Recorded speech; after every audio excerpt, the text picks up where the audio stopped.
at the recently concluded Women's League 2022 organized by the Shillong Sports Association held at the third ground Polo Shillong, Mawlai won 2-1 against Laitkor at the final match. All 3 goals were scored during extra time. Mawlai's corner kick goals were scored by Ibashisha Khongwet, Bahunlang Sunrem and Marbarin Nongrum.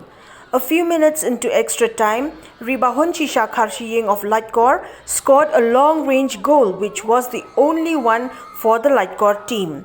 The Shillong Sports Association's Working President K. Kurba, Vice President Robert Dakhar, General Secretary S.S. Rapthap and Women's Football Secretary Freddie Kharpran distributed medals, trophies and cheques to both teams.